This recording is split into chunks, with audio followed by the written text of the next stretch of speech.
Castle friends. Dr. Butchie here with another session of Dr. Butchie Reads with a STEM challenge at the end. Hopefully you received your STEM kit, I'm assuming, but we'll talk about that at the end. We're going to read The Most Magnificent Thing by Ashley Spires. And remember, as I'm reading this, everybody's magnificent thing is different. None of you will have the same. Here we go. This is a regular girl and her best friend in the whole wide world. They do all kinds of things together. They race, they eat, they explore, they relax. She makes things, he unmakes things. One day, the girl has a wonderful idea. She is going to make the most magnificent thing. Who do you think her friend is? It's a dog. Kind of cute. All right, the most magnificent thing. She knows how it will look. She knows just how it will work. All she has to do is make it, and she makes things all the time. Easy peasy. First, she hires an assistant. See how she's designing? Knows what she wants it to look like. Knows how it'll work. Next, they gather their supplies. They set up somewhere out of the way and get to work. Check it out. The girl tinkers and hammers and measures while her assistant pounces and growls and chews.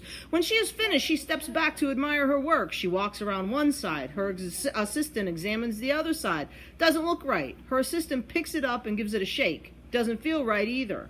They are shocked to discover that the thing isn't magnificent or good. It is even kind of sort of okay. It is all wrong. The girl tosses it aside and gives it another go. So sometimes you have the perfect plan, you have a design, you put it together, and when it doesn't work, what do you have to do? On the old phrase, back to the drawing board. She smooths and wrenches and fiddles. Her assistant circles and tugs and wags. When she is finished, she stands up and takes a long look at it. Her assistant gives it a nudge with his paw. The thing is still wrong. She decides to try it again. So things don't always work out the first time or the second time. The girl saws and glues and adjusts. She stands and examines and stares. She twists and tweaks and fastens. She fixes and straightens and studies.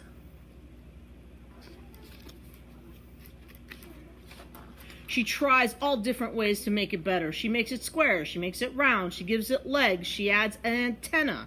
She makes it fuzzy. She makes it long, short, rough, smooth, big, small. One even smells of stinky cheese. But none of them are magnificent.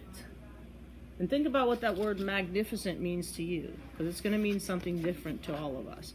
Her hard work attracts a few admirers, but they don't understand. They can't see the magnificent thing that she has in her mind. She gets mad.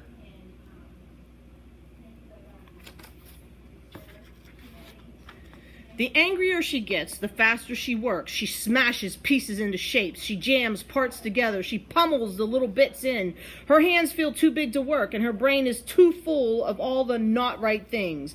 If only the thing would just work. She seems very angry. Crunch! The pain starts in her finger. It rushes up to her brain, and she explodes. It's not her finest moment.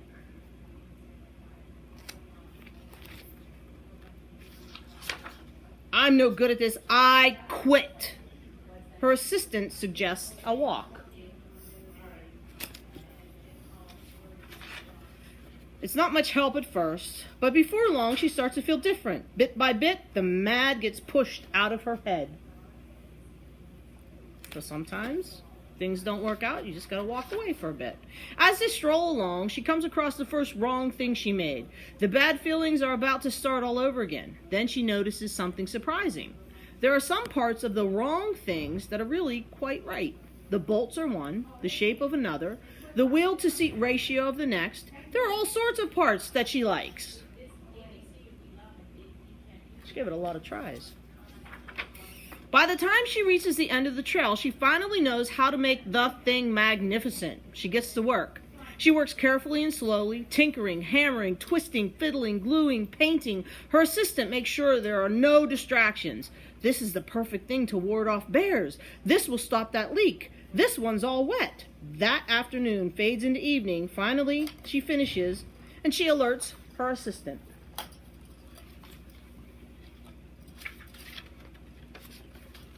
The pair take a good long look. It leans a little to the left and it's a bit heavier than expected. The color could use a bit of work too, but it's just what she wanted. They climb aboard and take it for a spin. They're not disappointed. It really is the most magnificent thing.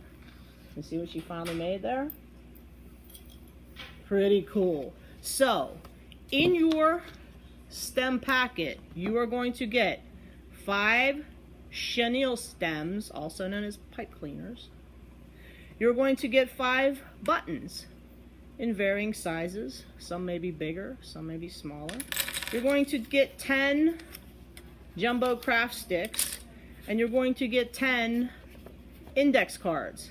Now, you must use the items in your stem bag, and you can use anything else at home to make your most magnificent thing. And there's going to be a Flipgrid code where you click on it. It'll say record a response. Record your response. Show us what you made. Share it with us. We'd love to see it. And we can't wait to see you too soon. So stay safe out there. And until next time, see ya.